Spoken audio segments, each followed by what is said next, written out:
I just ran experiments on myself for like a decade. Not like Frankenstein. I reverse engineered myself to recover from a lifetime of neglect, trauma, and stunted social skills. This video is for anyone who wants to make changes in their life and is looking for some ideas on how to get started. This is the Daily Dose of Dawn at Dawn, videos designed to expand your thinking. Okay, so why do we want to think about this? Because there's always something going on in your life, and when you come up against something, if you have some experience with it, it's easier to deal with. As an example, a long time ago when I first started doing this, I have a lot of diagnosed health issues and a lot of symptoms. I would have like anywhere from 7 to 20 symptoms going at a time, uh, back like a decade ago.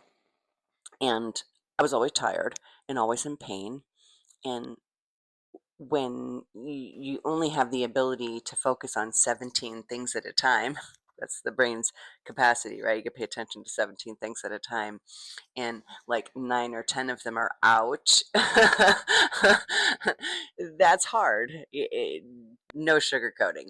That's hard. So rather than taking a physical inventory of the suckage, I decided to see what would happen if I only thought about a symptom as I was experiencing it. And I let myself forget I had anything wrong with me unless it was making noise.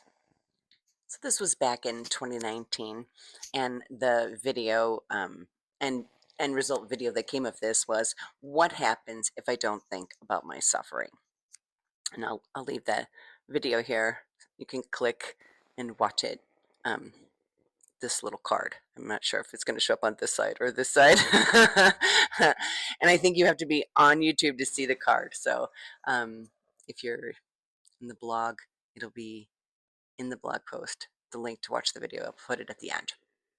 Okay, so what happens if you don't think about your suffering?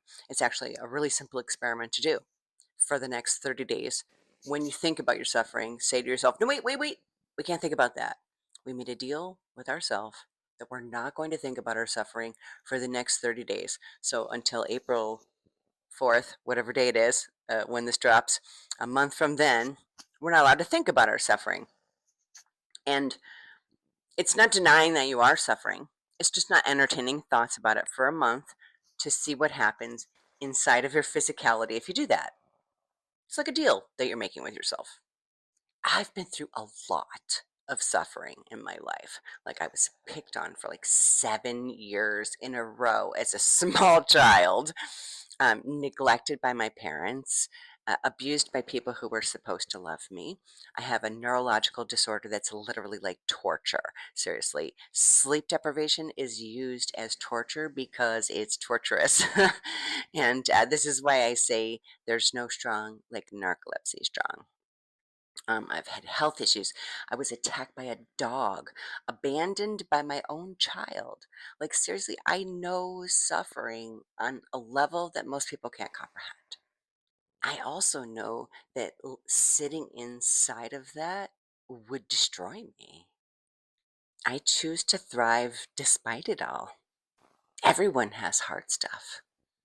I've learned to live with it as best I can because it makes a hard life easier to live that way.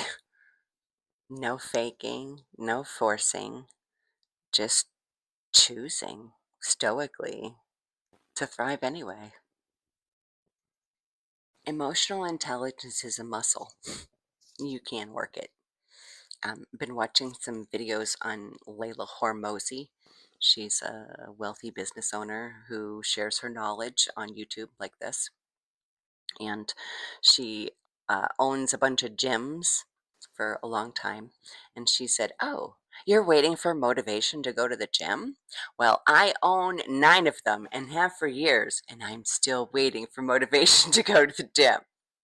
She said she has to make herself go every single time. She's never felt motivated to work out. And she does it because it's good for her. because it helps her body to do it and it makes her life better to do it. So you can't ignore if you're unhappy. You need to work the muscle and figure out how to find your way around it. So find your own experiments to run. What are you doing that you wish was different? What happens if you don't? It's all on you, boo.